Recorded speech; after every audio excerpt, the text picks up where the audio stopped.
No. I am one of the team leaders for the China Solidarity Committee and a member of the Communist Party of Canada. And I'd just like to start with a brief land acknowledgement. This forum is being hosted in Edmonton, which is located within Treaty 6 territory. And I'd just like to acknowledge the land and Indigenous nations of Canada. To begin, we'll have Dr. Helen Lee, who is chairperson of the China Solidarity Committee, give some opening remarks. Thank you very much, Ian. Ladies and gentlemen, friends and comrades, good evening, good morning, good twilight, and good whatever, depending on where you physically are at this very moment. My name is Helen Lee, and I'm the chairperson of China Solidarity Committee, which was established in July 2021 in response to the Western imperialist aggression toward China. I welcome each and every one of you to the first session of Canada-China Friendship Forum organized by the committee. I especially would like to extend my deepest appreciation to our speaker and guest speakers, Professor Weihai, Madame Lu Xu, and Mr. Miguel Figueroa. Thank you very much for being here to demonstrate solidarity with China. As we all know, China is a socialist country with a great vision to create common prosperity for all.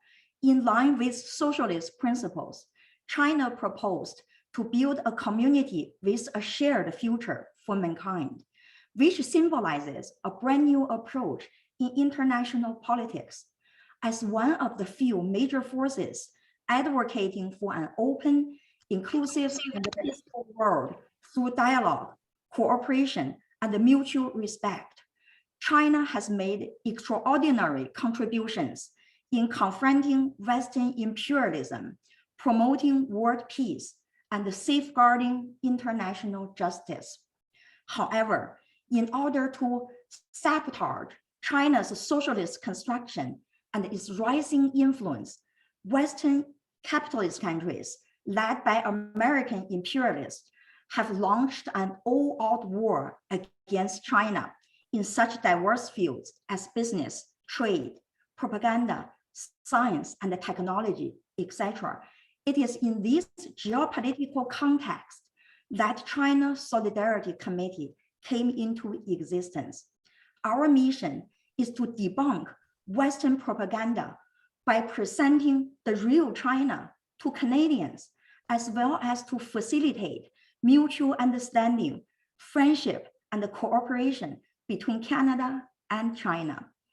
Today's topic is about Dr. Norman Bethune and his legacy. Dr. Bethune is a national hero in China because he laid down his life for the liberation of the Chinese people during Japanese invasion.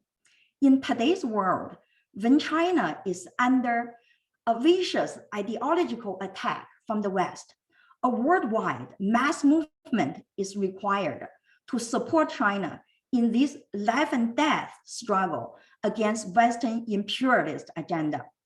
On behalf of China Solidarity Committee, I call for an international brigade of Norman Bethunes to join us in an effort to launch a counter-offensive campaign against Western demonization of China. As socialists, communists, and progressives, we stand up for justice on an international scale, the same principle that China is fighting for. The great Chinese philosopher Mencius stated over 2,000 years ago, a just cause enjoys abundant support, while an unjust cause finds little support. For this reason, China will never stand alone in front of American imperialists and its Western allies. Today, we are gathering here to demonstrate to the Chinese people and to the Chinese government that China has friends all over the world. 中国的朋友遍天下. Thank you very much, everybody. All right, thank you, Helen. Now we'll move to our featured presentation. titled Dr. Norman Bethune, China's Legendary Hero from Canada. And our guest presenter will be Professor Weihai, Director of the Center for Marxist Parties in Foreign Countries from the Central China Normal University. Go ahead, thank you. Thank I'm and Helen Lee. Can you hear me?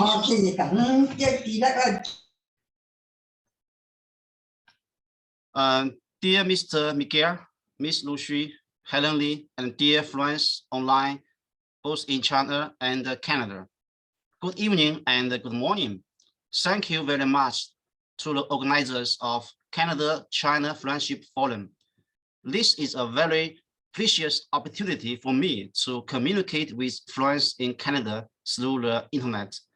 The topic I want to talk about today is Dr. Norman Bethune, China's legendary hero from Canada. Bethune is a doctor, a well-known superstar in China, and a legendary hero across time and space. On December 21st, 1939, Chairman Mao Zedong, the great leader of the Communist Party of China and the Chinese people, wrote the famous article in memory of Bethune. This article later became one of the 3 constantly read articles for all mainland Chinese to recite during the Cultural Revolution. The other 2 articles were Mao Zedong's Serving the People and Yu Gong Removes the Mountain. Till today, this article in memory of Bethune is still a must-learn text in Chinese students' textbooks. Therefore, every Chinese knows that China has an international friend, Norman Bethune from Canada, and knows that there is a spirit called the Bethune spirit. Bethune spirit is a spirit that is not self-interested and is dedicated to others. All of the Chinese know that what Mao Zedong told us, our abilities differ from strong to weak, but as long as he has this kind of spirit, he is a noble person, a pure person, a moral person, a person who is free from low-level tastes, and a person who is beneficial to the people. I want to sum up Norman Bethune with 3 identities. He is an excellent doctor, an international communist fighter, and a bridge of Sino-Canada friendship. At first, Norman Bethune is an excellent doctor. In 1937, China's resistance war against Japan broke out. Bethune led a medical team composed of Canadians and Americans to the liberated areas of China. In April 1938, he transferred to the Jinchaji area from Yang'an and worked there for 22 months. His spirit of sacrifice, enthusiasm, and sense of responsibility were all exemplary. He died in an early morning of November 12, 1939. His story has been widely praised by the Chinese people. Grant Stewart, former president of Canadian Surgical Society and an expert in trauma surgery, commented on Bethune's position in surgery. He said, Bethune is the earliest pioneer and the promoter of trauma surgery. Many of our basic surgery methods and principles today are laid by Bethune. The researcher said that Bethune's operation was extremely fast. Among the surgeons at the time, his operation speed could be said to be the fastest. On the battlefield, where every minute is raced against and the wounded are constantly appearing, it means that he can save more and more lives. The researcher said that Bethune once proposed the three principles of CEF in field surgery, namely close, early, fast. To be close means the closer to the front line, the better. To be early means the earlier the operation, the better. To be fast means the faster the operation, the better. These 3 points have been regarded as battlefield first aid standards. In July 1938, Bethune wrote in a letter to a friend in Weihai, Shanxi province. He said, "In this vast area with a population of 13 million and an armed force of 150,000, I am the only qualified doctor. I performed 110 operations in 25 days. On April 23rd, 1939, an 8th Route Army unit stationed in a village, Hebei province, was raided by the Japanese army. Bethune and the other doctors worked continuously for 3 days and 3 nights under the threat of gunfire, only 4 kilometers away from the front line. When they were exhausted, Bethune put his head into the ice water to stay awake. In 69 hours of continuous work, Bethune completed 115 operations with a success rate of 85%. March on and fight. Dr. Bethune is with us. This is a slogan that seems a bit exaggerated today, but it was actually circulated among the troops of the Jinchaji 8th Route Army.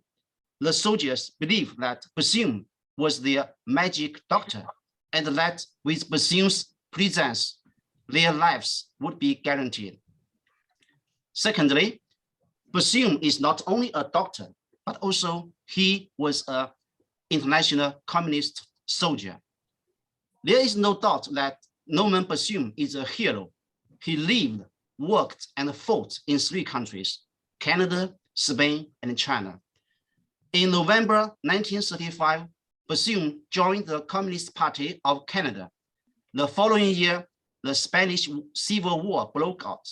Bethune, at the age of 46, gave up everything in Canada, made a will, and embarked on a journey to Spain. Before leaving Spain, Bethune visited a painter friend. He drew the Spanish flag on the paper and half jokingly and half seriously wrote his epitaph on the side. Life is a bourgeoisie. Death is a communist activist. If going to Spain started Bethune's journey of becoming a communist in action, then in China, he has completed the transformation from thinking to practice as a communist.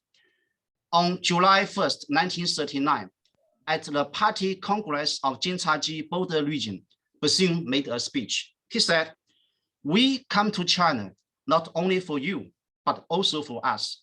I am determined to fight shoulder to shoulder with Chinese communists until the final victory of anti-Japanese war. The cause of communism that we are striving for does not distinguish between nations and borders." He used such simple language to express his communist mind and international spirit. Nie Longzhen, a leader of Chinese Communist Party and the states of Chinese government, and then commander of Jinchaji military region, recalled Dr. Bethune. When he first met Bethune in June 1938, he had just traveled thousands of miles from Yang'an to Jinchaji. The journey was very tiring. Nie Longzhen advised Bethune to take a rest before talking about work. But Bethune said, "I am here to work, not to rest. You should use me as a machine gun." Bethune was a doctor. He used his most familiar weapons to fight in the medical field. He kept his weapons as sharp as new and consistently contributed his great skills to the struggle against fascism and imperialism. Dr. Bethune was the first doctor to send the blood bank to the battlefield.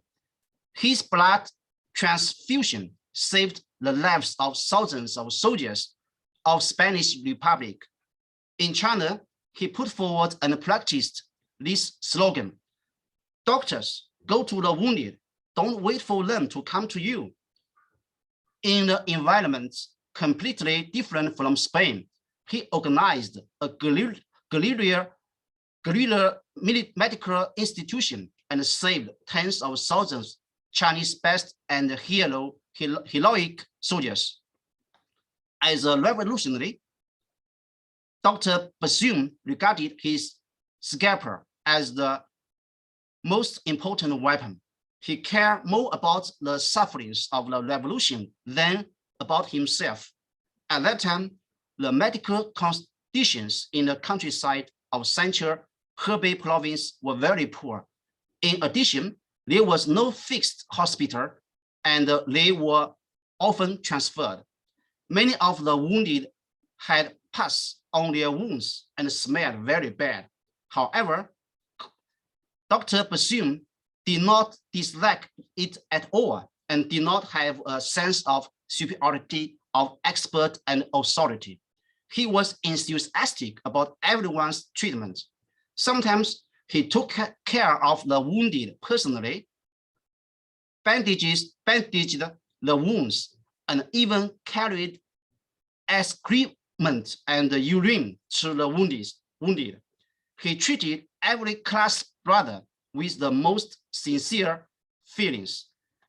In a letter from Bethune to a friend in August 1938, he said, "I do not feel tired, but I feel that I have never been so happy in a long time, and my heart is very satisfied.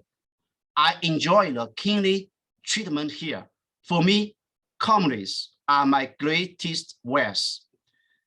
Chairman Mao Zedong pointed out in his article in memory of Bethune that in order to help China in the resistance war against Japan, Bethune was sent by the Communist Party of Canada and the Communist Party of the United States to travel a long distance to China.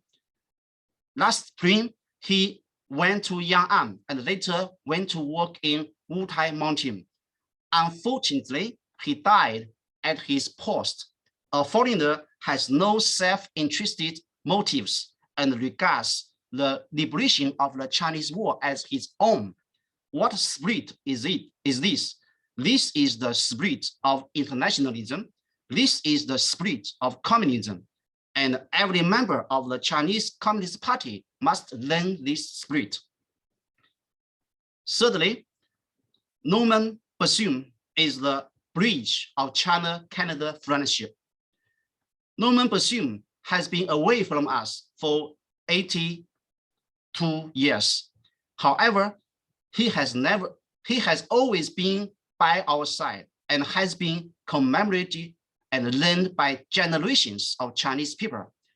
For more than 80 years, Bethune's tangible symbols and imprints have remained on the Chinese mainland. One after another, invisible symbols and spirits are engraved in the hearts of the Chinese people. After Bethune died in Taihan, Hebei province, in order to prevent the enemy from the destroying and better protect Bethune's body, the Communist Party of China and the army and the civilians carried out 4 grand burials of his body with endless sorrow and high respect. In 1949, he was relocated to the Martyrs Cemetery in Shijiazhuang in Hebei province. He is the first foreigner to be elected as statue by the Chinese government. People from all over the world come to mourn and pay tribute every day to him. Since the establishment of diplomatic relations between China and Canada in 1970s, the exchanges between the two countries have increased. In June of this year, Canada's first official friendly visit to China made a special trip to Shijiazhuang to pay a visit to the tomb of Bethune. In 1974, Bethune's 3 nieces visited China at the invitation of Chinese ambassador to Canada. They made a special trip to visit the grave in front of Bethune's tomb in Shijiazhuang and planted trees, green trees there. In China, Bethune International Peace Hospital and Bethune Medical University were established. Bethune North-East Memorial Hall is located in Tang County, Hebei Province, where Bethune died. In 1964, Chinese film studios produced a film named Dr. Bethune. In 1977, Canada produced a film named Bethune. In 1990, China, Canada, France studio together produced a film named Bethune, The Ghost of a Hero. In 2005, China and Canada cooperated in shooting a TV play named Norman Bethune. In March 1990, China and Canada jointly issued a commemorative stamps to celebrate the 100th anniversary of Bethune's birth. In August 2004, Louis, a student from Canada, came to China for a trip. Her friend, Chi Min, she was a Chinese visiting scholar in Canada, wrote some Chinese characters on Louis' travel bag. It looks like this: I come from Bethune's hometown. After return from China, Louis excitedly told Chi Min in Canada. She said, "These words are better than my passport." Whether at the airport, hotel, or train, people will immediately look friendly at the words on the bag, and the restaurant's owner won't even charge me for my meal. The Bethune statue standing in the square near Concordia University in downtown Montreal was created by a famous Chinese artist and was sent to the Canadian government by the Chinese government in 1976. In April 2012, Canadian ambassador to China, David Maloney, spoke highly of Bethune. He said, "Bethune is the great humanitarian and a figure of historical significance to the Chinese people and the Canadian people. In a word, Bethune has become a common monument in the hearts of the Chinese people and the Canadian people, and a bridge of friendship between the Chinese and the Canadian people." That's all for my presentation. Thank you all for your listening.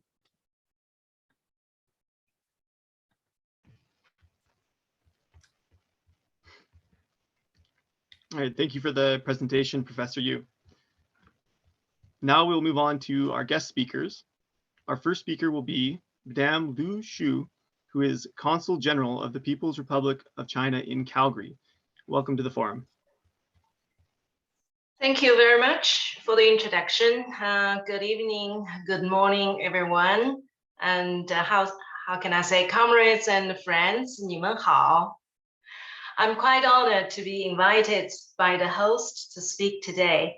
First, I would like to express my congratulations to the newly established China Solidarity Committee in Edmonton, as well as to the successful organization of its first forum themed as Canada-China Friendship.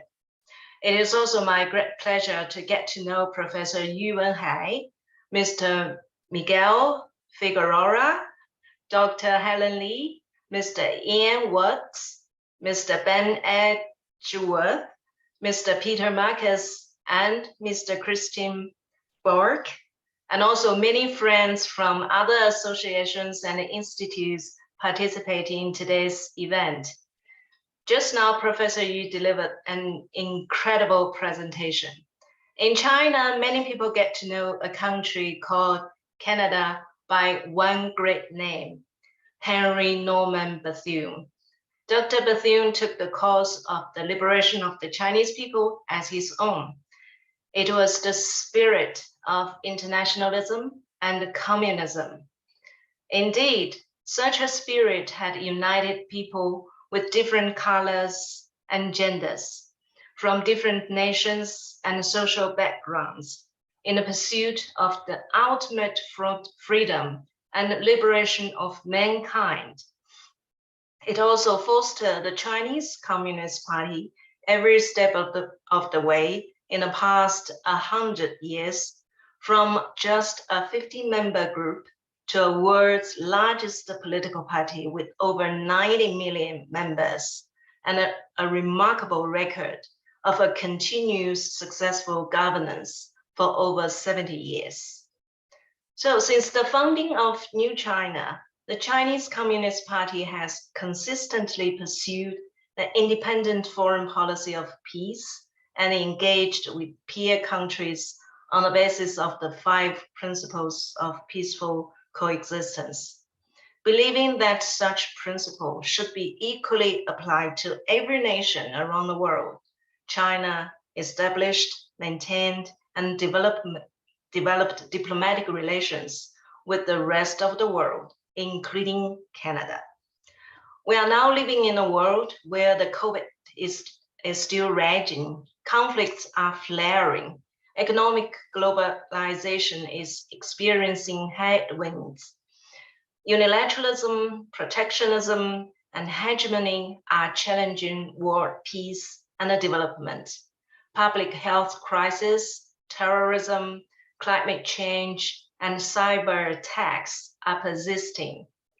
With an eye to the common interests of the Chinese people and the people of the world, General Secretary Xi Jinping gave in-depth consideration to critical issues affecting the future of humanity, like what kind of world we are to build and how to build it.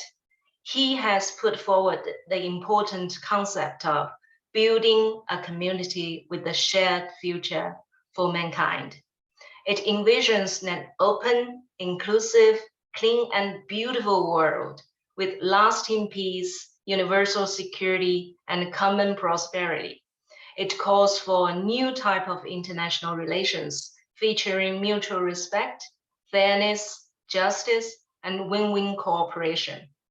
This also reflects the international application of Chinese advocated democracy called whole process people's democracy. This concept is claimed as a response to shared challenges lying ahead of the whole international community. It is the Chinese solution that we propose.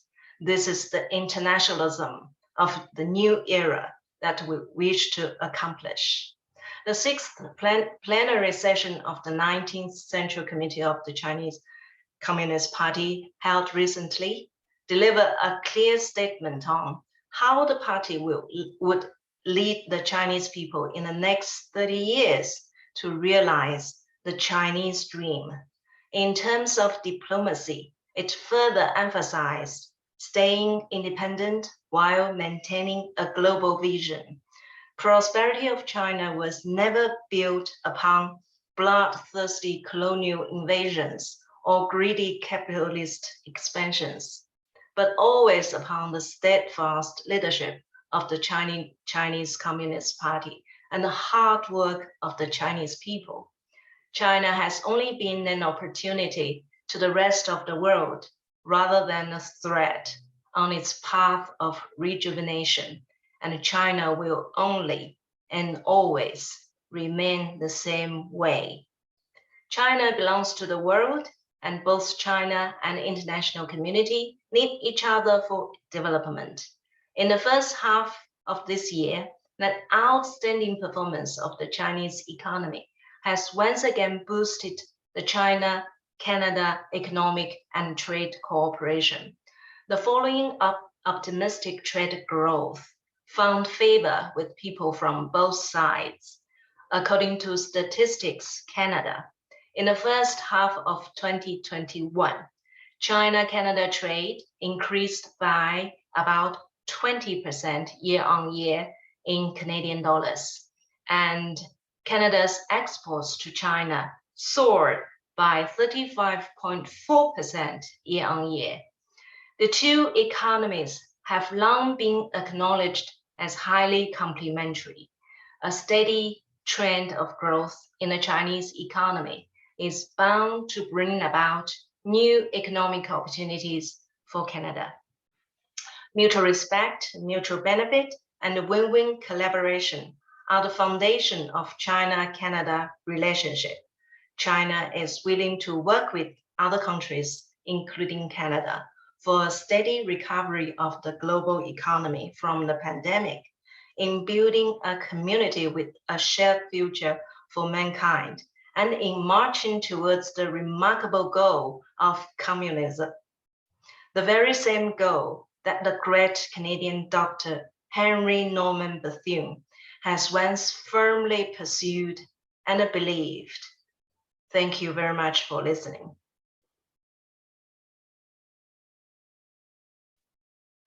All right, thank you for the speech. Our next speaker is Mr. Miguel Figueroa. He is president of the Canadian Peace Congress and was the leader of the Communist Party of Canada from 1992 to 2016. Thank you, and go ahead.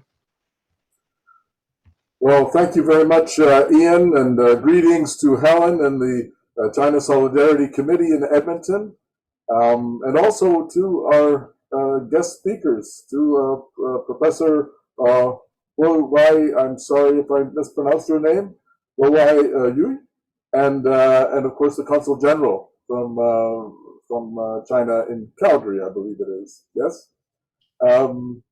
And to everybody who's attending tonight. And on behalf of the Canadian Peace Congress, I'm pleased to bring greetings from our executive and also from our local affiliates across the country. It's fitting that this first event of the China Solidarity Committee is to pay tribute to the legacy of Comrade Norman Bethune. We've learned much tonight from the presentation from our guest speaker. But you know, he can be remembered for many, many things. He was, of course, an outstanding surgeon in his own right. He was an innovator and an inventor, not only of surgical tools, but of also surgical procedures, especially trauma surgery. He was a strong humanist, but of all of his accomplishments and contributions, I think the most important feature or characteristic we could say about Comrade Bethune was his internationalism. And it was an internationalism which first brought him to visit the Soviet Union when he was a young man, to learn more about the developing healthcare system in the new Soviet Republic. And upon his return, of course, he became a stalwart advocate for universal free healthcare for all. That health is a fundamental right of the people and should not be on the basis of the ability to pay. And in this respect, of course, he was in the cutting edge of that struggle long before Tommy Douglas and others championed the cause of healthcare and the Medicare system.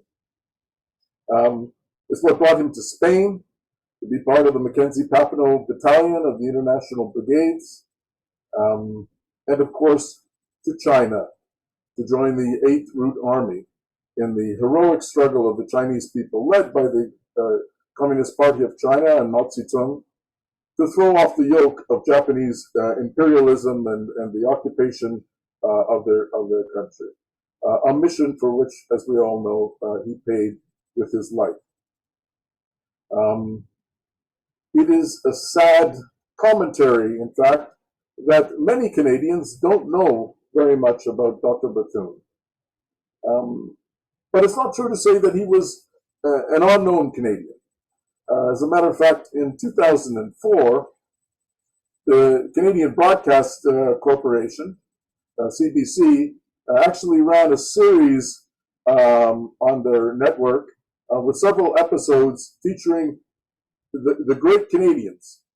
And part of that series was to sponsor an online survey amongst Canadians that you could go on and vote for who you thought was the greatest Canadian. And it's interesting that when they first put the survey up online, they didn't include Dr. Bethune. But there were so many write-in ballots from Canadians across the country, listing Dr. Bethune as one of the greatest Canadians, that they in fact had to change their survey and add his name to it. And in the end, he was amongst the top 25 of the greatest Canadians. So he is revered even years, decades after his passing by many Canadians. And the fact that attempts have been made to airbrush him from history is, of course, a reflection of class dynamics in this country. But they can't completely bury the truth. And everything that is done, including this online event, to educate people about the life and the contributions of Dr. Bethune is very useful. I want to turn to the current political situation that confronts us all, and which no doubt has brought many of us to this event. And that, of course, is the rapidly deteriorating international situation brought on by imperialism's offensive against China, the People's Republic of China. And we all know it takes many different, many facets to this offensive. Obviously, an economic attack on China's potential for further growth and expansion, an attempt to decouple China from global supply chains and so on, an assault on science and technology and China's great leaps forward in terms of technological development, a diplomatic offensive, a propaganda offensive, and not least, of course, a military strategic preparations to encircle China and to use this as a hammer over the head of the Chinese people and the Chinese government. Is it a Cold War? Well, yes, it is a Cold War, my friends, and it's not just the danger of a Cold War, it's already here.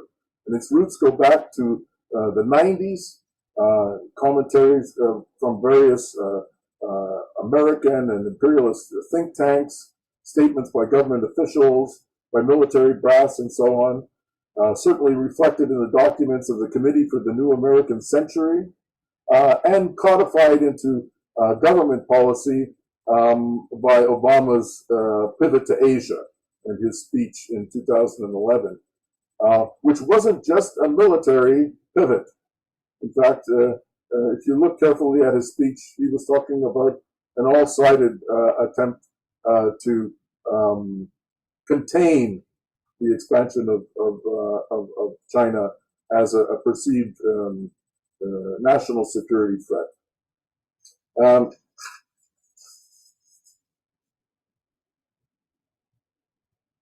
So the question arises, why is this particularly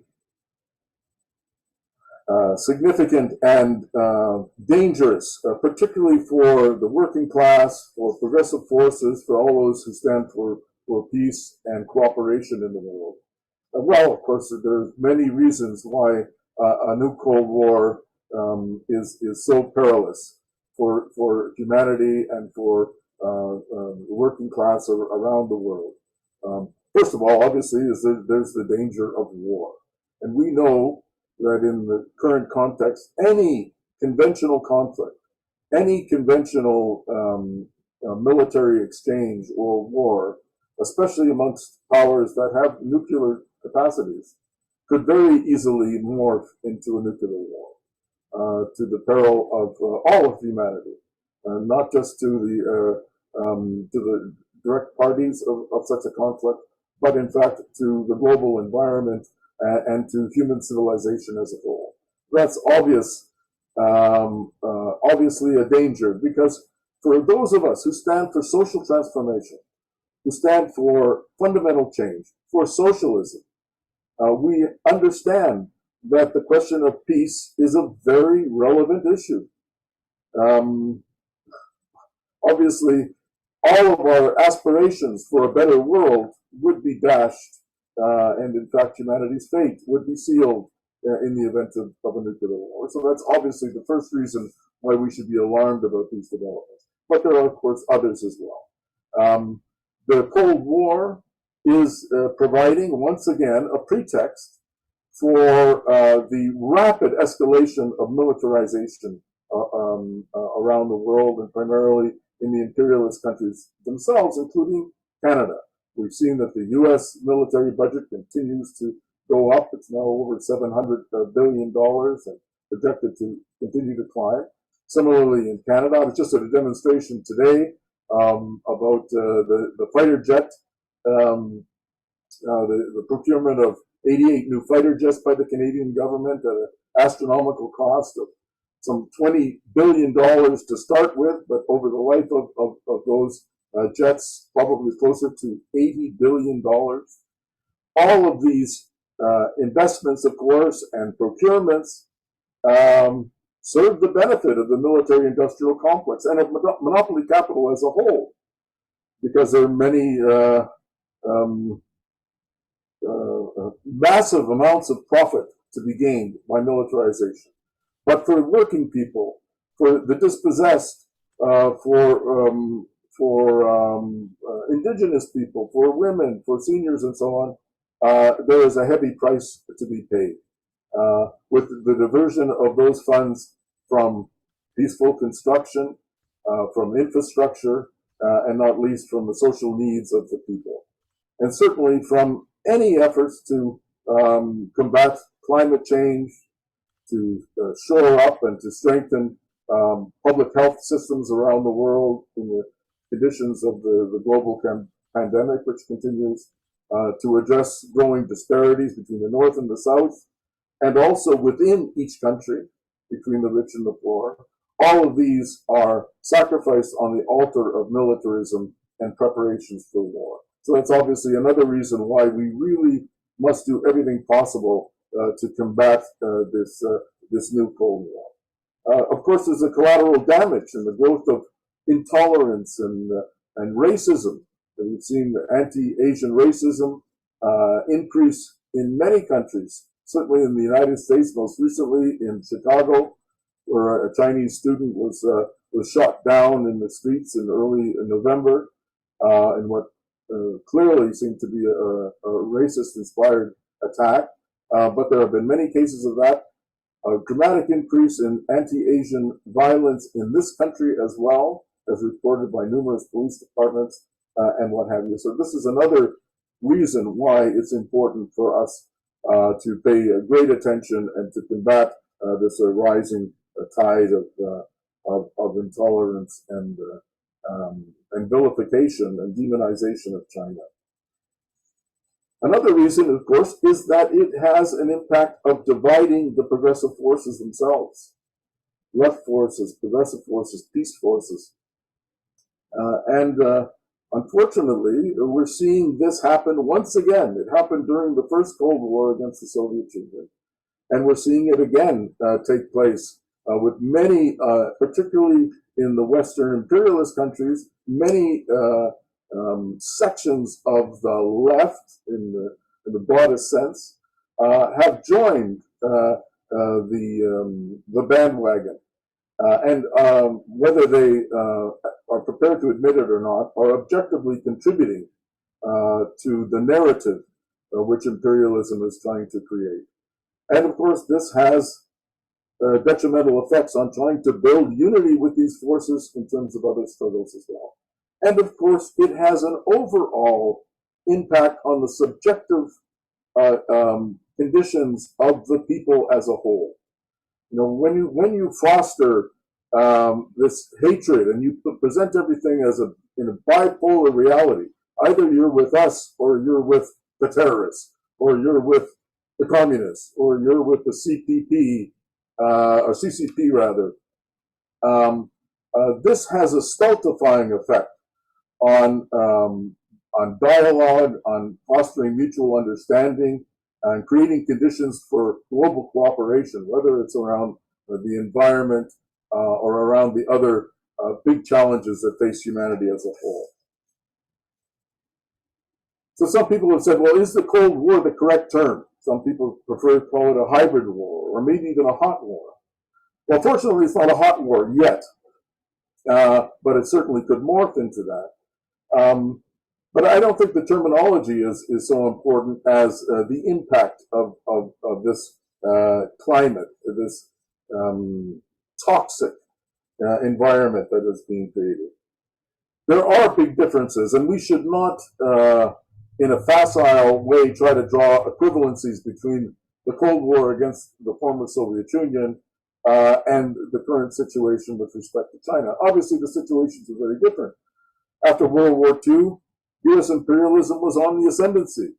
It was in a position from all points of view. The Soviet Union was recovering from the loss of more than 25 million of its citizens and the destruction of its means of production and its infrastructure and so on. So the Soviet Union versus the United States were in completely different conditions. From the point of view of the industrial base, the U.S. had a much stronger industrial base. The Soviet Union made many strides forward, but they were not comparable compared to the situation today, where China is the factory of the world. Its developments in terms of its industrial capacity far outstrip the circumstance that faced the Soviet Union back in the 40s and 50s. From the point of view of science and technology, the Soviets had made big strides forward in terms of fundamental science. But in terms of its application, in terms of technology and its application to production, the Soviet Union was far behind the Western powers and certainly the U.S. itself. Whereas, of course, the situation today with respect to China is almost diametrically different. China is, in fact, on the cutting edge of many technologies, has been acknowledged even by its adversaries and its detractors. And even from the point of view of international relations, it's true the Soviet Union and the countries of the Warsaw Pact had many friends in the Third World, in the national liberation movements, and some of the newly decolonized states. But in many respects, it was still relatively isolated compared to the situation of China today, which has extensive and very positive and deep relations on an international scale. So there are big differences, but at the same time, there are some similarities. And whenever you set up a kind of this bipolar atmosphere, it has a similar effect of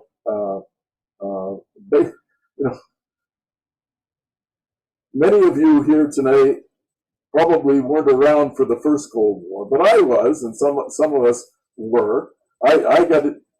I became politically active in the latter part of the Cold War in the 70s and 80s, but it was still very toxic environment, and you couldn't talk to people. They would close their minds. And today we see the same sort of thing around China. If you raise the question of China, people just shut up and they say, China's all bad, because of course that's what they've been fed by the mainstream capitalist media in this country and in the West in general. So these are things that we certainly have to be mindful of. Why is imperialism doing this? Well, it's doing it because it's under threat. It's not the same situation as in the post-World War II period. Imperialism is a waning power. It is losing its capacity to dominate, and it is prepared to do almost anything to reverse that decline. and to shore up its positions. And in many respects, that makes it even more dangerous. Is it doing it because of white racism, of a supremacist, colonial mentality, that somehow the West and the Occidental world is has a God-given right to lead the world? Well, there's no question that that's part of it. But we should never lose sight of the fact that what's really driving this offensive, this new Cold War against China, are the class interests of imperialism. It's not from a point of view of culture or racism, although they are very prepared to use these tools in their arsenal. But it's primarily the class interests of imperialism. Finally, I want to say a few words, and I know I'm running a little over time. I apologize for that. To talk about what we need to do about it. I think this initiative and other initiatives that have been taken across the country in recent years are very important places to start. We need to strengthen the anti-imperialist, the clear anti-imperialist forces, not only in this country, but around the world, to rebuff this offensive of imperialism. In a few days' time, Biden is convening a summit for democracy on December 9th and 10th, and he will use that platform to put forward imperialist narrative about what is democracy and what isn't democracy. And he'll use that to attack China, to attack Cuba, to attack many other countries that are being targeted by imperialism, just as they use human rights to do that. And obviously, it's the anti-imperialist forces, first and foremost, that must respond to it. But we also need to build unity with many other forces well beyond the ranks of the anti-imperialists, the communists, the socialist forces. All those who are clear-minded enough to understand the danger of this unilateralism, the danger of the Cold War atmosphere, and support a multipolar world, a world based on international law, not Washington's international law, but on the UN Charter and the principles of international law, and on the equality of all nations, large and small. And we need to build up the friendship movement. This is an excellent start. The campaign, and I'm glad to see that Ken Stone is with us from the Hamilton Coalition to Stop the War, because Ken Stone played a very important role in bringing together the coalition to demand the freedom of Madame Meng Wanzhou, who, as everybody knows, was held captive for almost 3 years as a pawn in this Cold War campaign by Washington and Ottawa, for that matter. We made some starts over the summer to actually try to build a Canada-wide Canada-China friendship movement and perhaps an association. They got sidelined to some extent because of the election and so on, but we need to persist. We need to build that, and we need to build these kinds of associations that you've done in Edmonton, in as many places and as many communities, large centers and small, across the country. And certainly the Canadian Peace Congress is wholeheartedly behind that initiative. And finally, we need to be patient and thoughtful about how we intervene here. And if I could just end with a very short anecdote. I was in Vancouver in the 1980s, and I was involved in a very large coalition called End the Arms Race. It had over 200 organizations in it. It was very broad. Yes, there were political forces all the way from the Communist Party, and there were anti-nuke anarchists involved, and there were left social democrats. There were even left liberals. I don't know if we have any more left liberals today in Canada, but in those days there were left liberals as well who were opposed to the war danger. And of course, it included trade unions and student groups and community organizations and women's organizations and so on. It was very broad.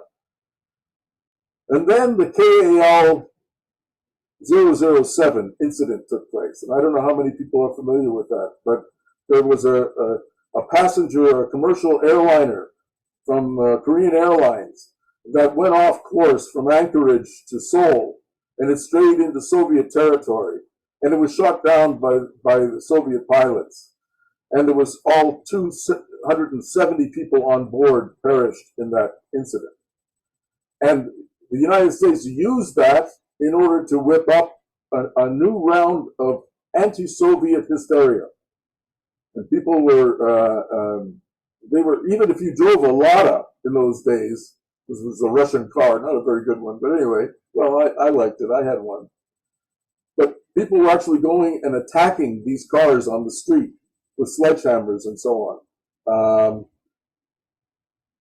And it even had an impact in the coalition. And there were many groups in the coalition who said, well, we can't continue to support this position because the Soviets have committed this terrible crime. How did we react to it?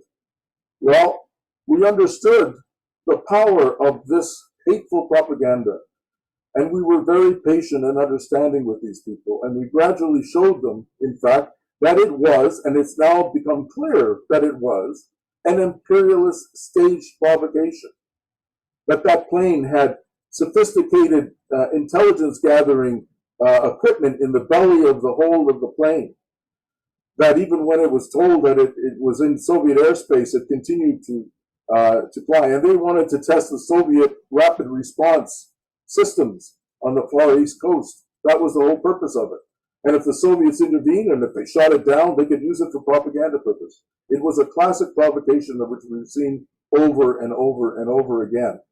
But people didn't see it right away. And so how to deal with that situation? Did we condemn them as being anti-Soviet? Well, no, we tried to show them, in fact, patiently, that this was wrong and bring the truth to them. And we need to do the same thing today. And if we do that today, we will be successful in many respects in pushing back against this Cold War and creating conditions for peace, for friendship, for development, and for cooperation internationally. Thanks very much. I'll stop there. All right, thank you for the speech. Now we'll have recitments of two poems.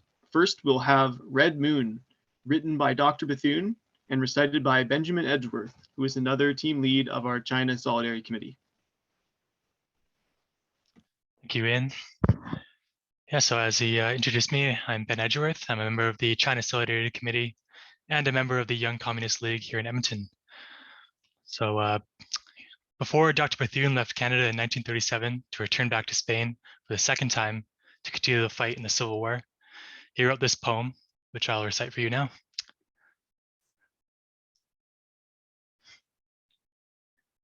And this same pallid moon tonight, which rides so quietly, clear and high, the mirror of our pale and troubled gaze, raised to a cool Canadian sky. Above the shattered mountaintops, last night rose low and wild and red, reflecting back from her illumined shield the blood-bespattered faces of the dead. And to that pale disk, we raise our clenched fists, and to those nameless dead, our vows renew. Comrades who fought for freedom and for the future world, who died for us, we will remember you. Thank you all for listening. Thanks, Ben. Next, we'll have Good Medicine, written and recited by Peter Marcus, who is also a member of the Communist Party of Canada. Thank you, Peter. Thank you. I want to thank Helen Lee of the China Solidarity Committee. And I echo the sentiments of the previous speakers.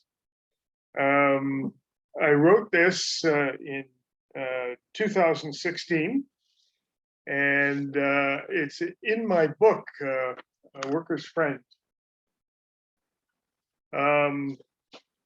The poem, as was stated, is called Good Medicine. Bethune was good medicine for socialized Medicare. A medic who cared for injured and ill, refused to doctor the balance sheets, rather had bed sheets with patients, transported portable transfusions of blood in bloodbaths perpetrated by fascists, fashioned by invested interests, not interested in the lives tended to by the extended hands of Bethune, tackled the ills of victims like a Spanish bullfighter or a Chinese kung fu artist, a Canadian communist martyr, interned in China, an internationalist hero. Thank you. All right, thank you, Peter. So now we'll have some time for discussion before our closing remarks. Everyone is welcome to participate, but if you'd like to talk, I'd just like to ask you to use the raise hand function on Zoom, and then I can try and just call on people in order.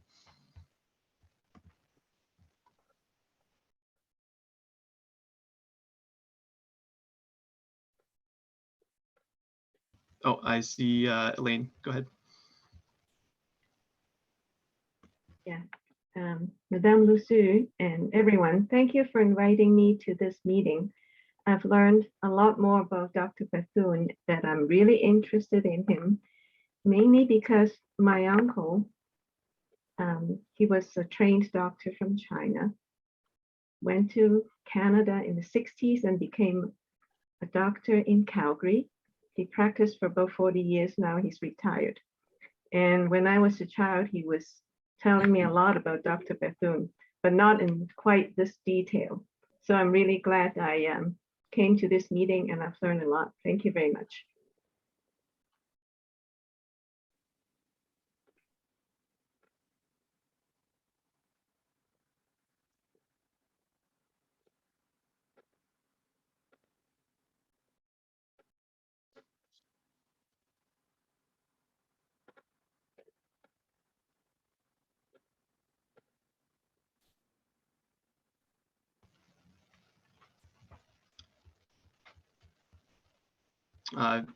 While we wait for anyone else, I guess I'll share a personal anecdote as well. I went to China on 2 occasions when I was at the university for a research internship with a professor from the Department of Surgery. And both times I went, people there would always ask me, oh, do you know the famous surgeon from Canada, Dr. Norman Bethune? And at the time, I didn't know who it was. And so it's interesting these years later, you know, actually learning who he was, and you know, finding out the history, and that was there. Where when I first went to China, I was completely ignorant and had never heard of him before. I see Joyce has a hand up, so go ahead, Joyce.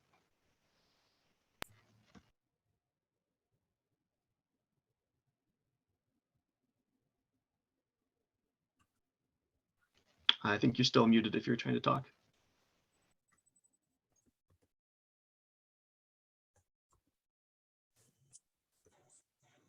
Can you hear me? Yep, now you're unmuted. Thank you. My name is Stanley Tomlinson. I'm originally from Edmonton, Alberta. My late father, Doug Tomlinson, was very active politically, and he very proud chairman of the Dr. Bethune Society for many years in Edmonton. On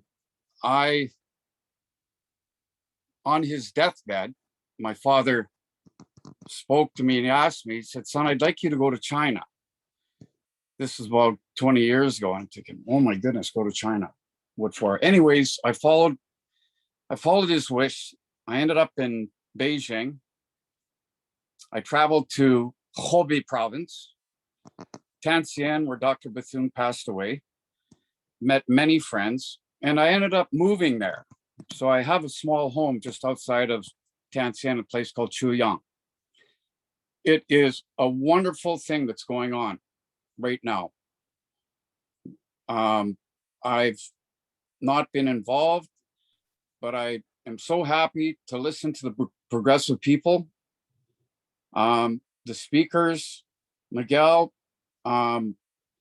I'm just proud to take a position, and I would like to extend help in any way I can in the future.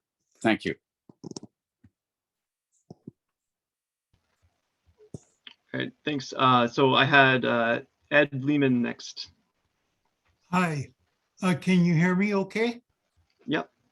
Okay, I think this has been a very informative gathering tonight, and I'm very grateful to the organizers and all the speakers. I think each speaker has had something very important to tell us tonight. I'd just like to touch on the Meng Wanzhou campaign for a minute. I think we haven't talked enough about the fact that thousands of Canadians lost their jobs and incomes because of the deterioration in relations as a result of the Meng Wang case. And I think we have to discuss a lot more what steps we can take to restore normal relations between Canada and China.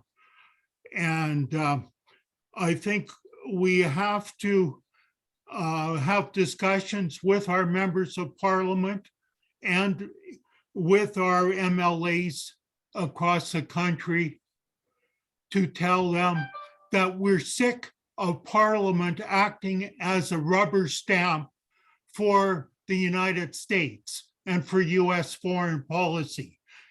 It's a disgraceful situation where we don't even have a handful of pro-peace members of Parliament that we can go to, for instance, on the No Fighter Jets campaign, to even put forward some motions to be considered by the Canadian Parliament. When we have the No Fighter Jets campaign, I'm usually in Regina, I'm usually a speaker. And one of the first things I always say is there is no reason for the purchase of these fighter jets, and there is no reason for a buildup of the military in Canada. And we have to tell people China is not going to attack us, Russia is not going to attack us, and we have to be straight about that. And we have to make the effort against the buildup of weapons across Canada much stronger right across the country. And we have to make it an issue in all of the popular movements, including the labor movement. And I'm very pleased that the women's movement has taken up the campaign in a big way. But we have to also do the same thing to counter this wave of anti-China, anti-Russia hysteria that's being pushed. Some of the discussions I have, people tell me Russia's going to come over the North Pole and China's getting ready to attack us. And I say straight out, no, that's nonsense. And we have to be prepared to do more exposure. So I'm looking forward to more forums like this one where we can organize for the kind of struggle that we need to mount across the country. Thanks very much. It's really nice to see so many people here tonight. Thank you. Oh, thank you. Now I see a hand up from the Consul General. Thank you, Ian. If you have a few more minutes, I would like to make a comment over Mr. Ed Lemon's comment just now, because I also think it is very important for both of our sides to resume our relationship as quick as possible, because we from our side, we are looking forward to the restoration of our bilateral relationship. But anyway, we can see that the process is a little bit slow, even though many people think that after we solved the 3M cases, we call it, Madame Mom and two Michaels, so it's 3 M's cases. The relations between China and Canada will be brought back very quickly, but I didn't see any sign of this. The reason why, because I noticed that after this 3 cases solved, we are still challenged by Canadian government and Parliament over, we called it, some core issues, like something concerned Xinjiang, something concerned Taiwan and Hong Kong. So we call these are our core interests that couldn't be touched by the outside forces. So the reason why we see this stagnation still lingering around is that we didn't see any positive sign from the Canadian government or Parliament that to show their enthusiasm to resume such a bilateral relationship.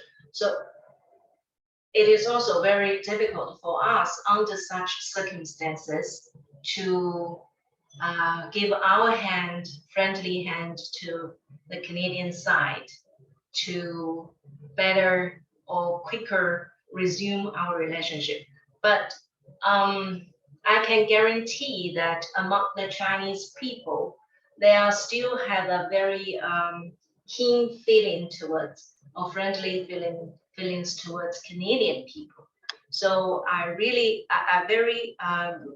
very much concerned about the future of the bilateral relationship, and I totally agree with Mr. Lemon's idea that voice your concern towards your politicians, because they are listening to their constituencies, their voters.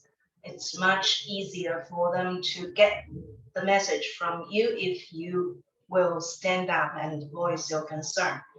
And I would also like to echo President Miguel Figueroa's comment over the Cold War.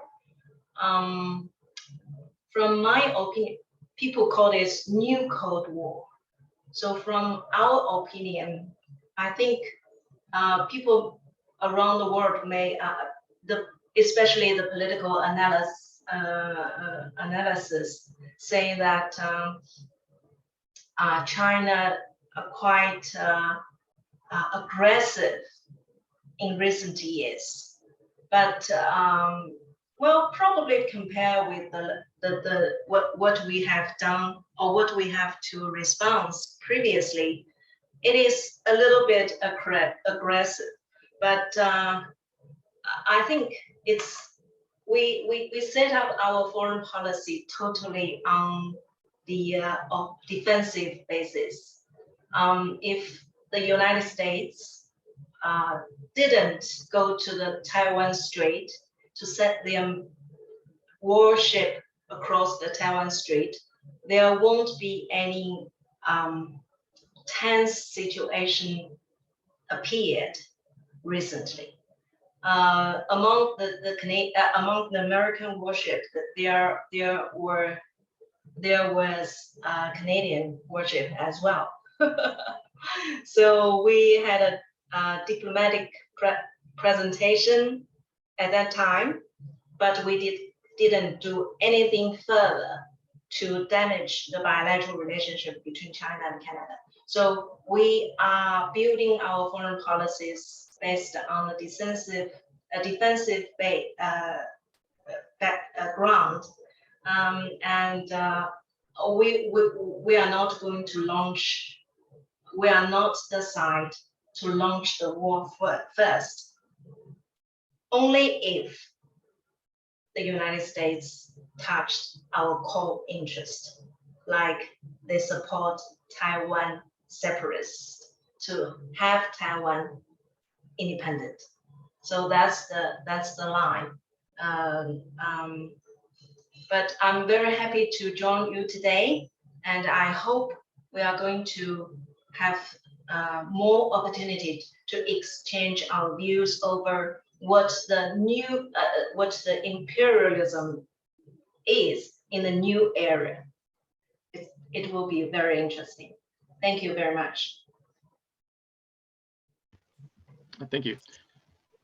So we did have someone ask a question in the chat. So if they want to unmute and ask, they can. But if not, I can also quickly summarize it.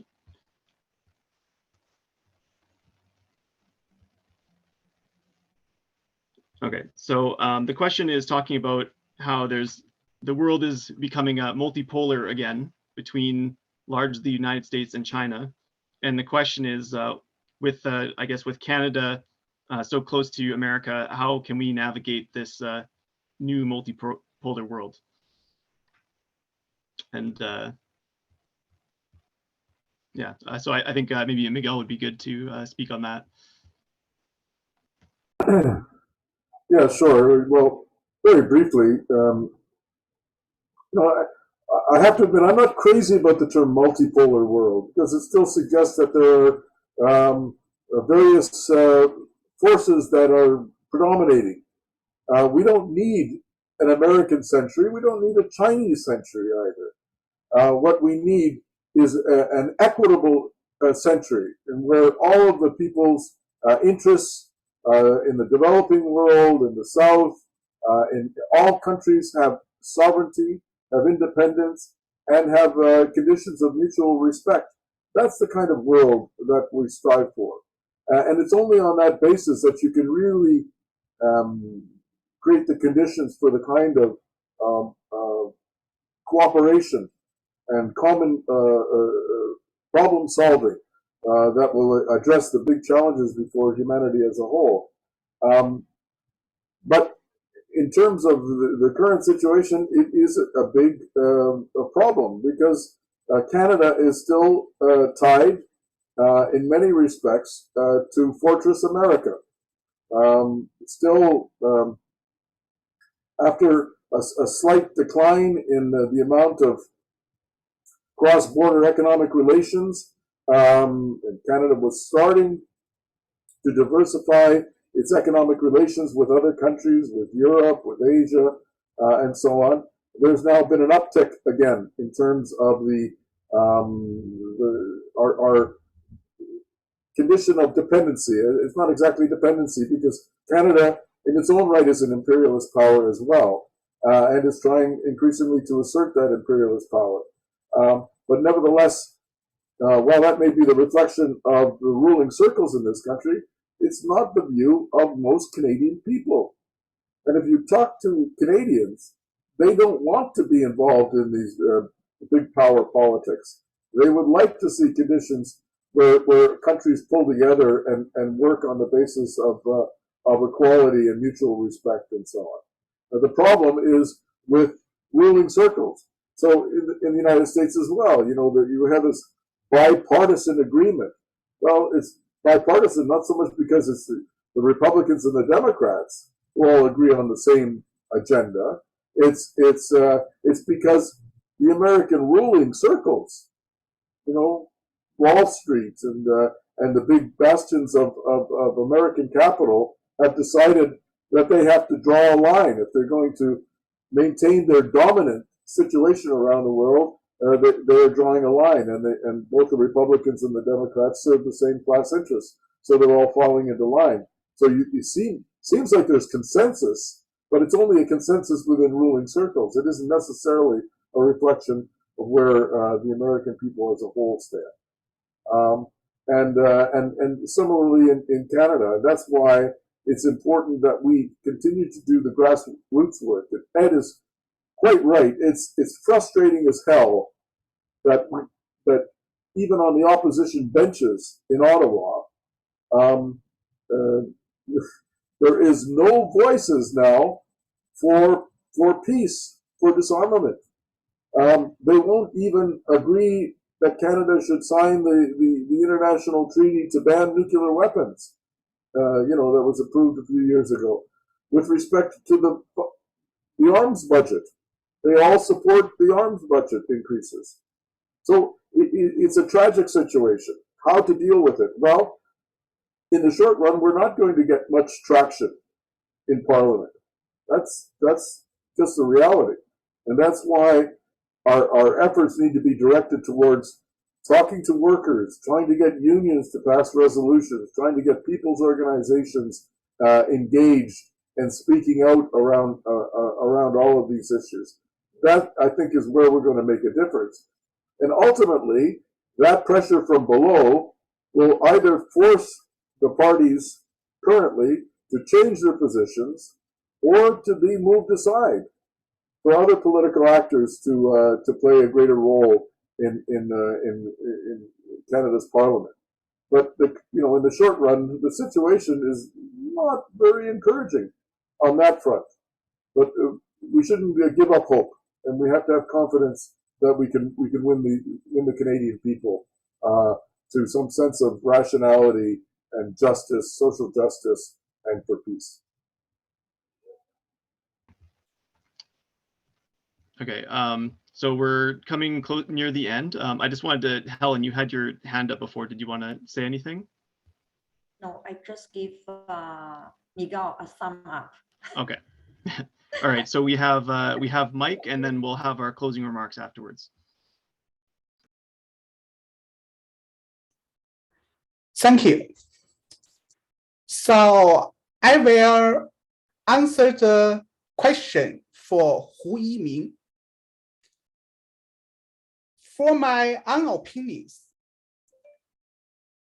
I think the best way for Communist Party of Canada is join the city level election, because of unlike the provincial or federal elections, the city level election is means that the non-partisan. It means that, for example, in BC and Alberta, we have the provincial NDP or federal NDP, but in the city level elections, usually an independent candidate, or called for example in Vancouver, like the Western Vancouver and the Burnaby City Association to join the elections. So for the CP Canada, we can establish the organization like the Labour Progressive Coalition to join Vancouver, Toronto, Montreal, Calgary, City Council, and School Trustee election. I know that in 1992, the CP Canada leader, Lori, be elected the Toronto School Trustees. This is the first thing I think the CP Canada should do. Second thing, in the provincial and federal level, CP Canada should work together with another political party like the Marxist and the Leninist parties, maybe Green Party, and we can try to have a common candidate in the one riding. For example, in Vancouver Kingsway riding, this riding have the CP Canada candidate, also have the Marxist-Leninist party candidates. So I think these two parties should be work together, and only one candidate to join the elections. So certainly is that thanks for the Professor Weihai tell us the story of the Dr. Norman Bethune. In Canada Chinese societies, most of the immigrations who come from the mainland of China, they know who is the Norman Bethune, but they don't know Norman Bethune is the membership of the CP Canada's. Even some Liberal Party, Conservative Party, and NDP Party Chinese candidates use Bethune's name to get support. In many years ago, in Vancouver, a Liberal Party Chinese candidate said the Bethune is the friendship between the Canada and China. So you should vote for the Liberal parties. This is a joke. So we should let more people know the Bethune is the CP Canada membership. And after COVID-19, I hope the CP China and the CP Canada, we can work together. And for CP Canada can visit China to learn the experience for the build socialist. And I hope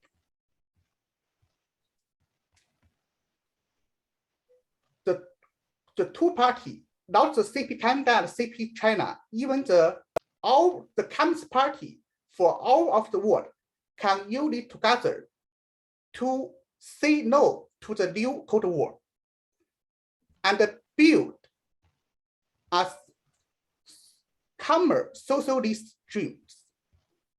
In Canada, we know that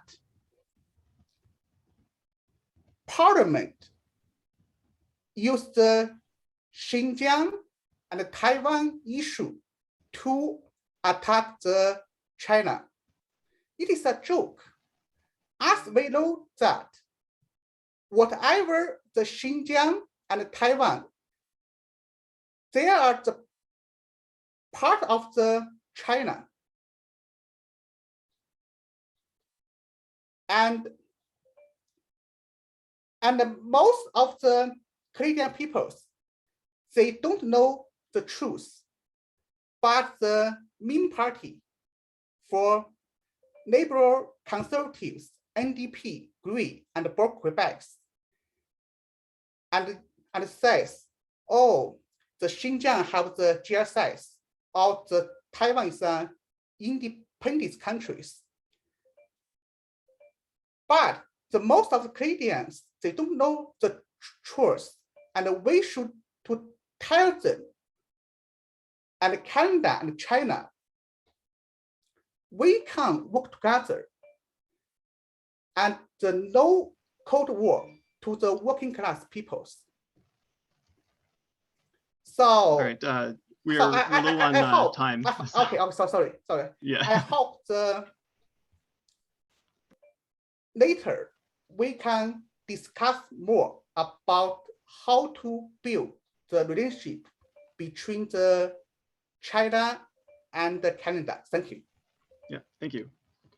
So that will conclude the discussion. And for our closing remarks, we'll have Christian Bork, a team lead from the China Solidarity Committee, give some closing remarks. All right, thank you. Oh, you're muted, yeah. Whoops, sorry about that, I forgot. We would like to express our appreciation to the speakers and panelists for their valuable contribution to the forum. It's been an honor and we count on your continuous support in the near future.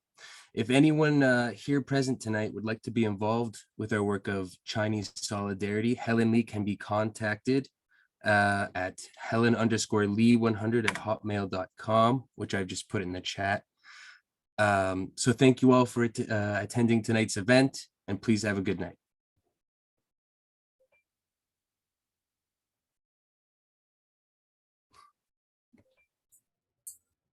Thanks, everyone.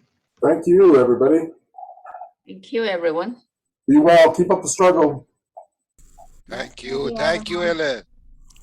Thank you. Thank you very much, comrades. Friends, Well done. Thank you. Thank you. Good night. And Good night. Good Day, night. Professor Yu Weihai. See you next time. All the best Thank to you. you. Thank you. Here, bye-bye. Bye-bye. Thank you.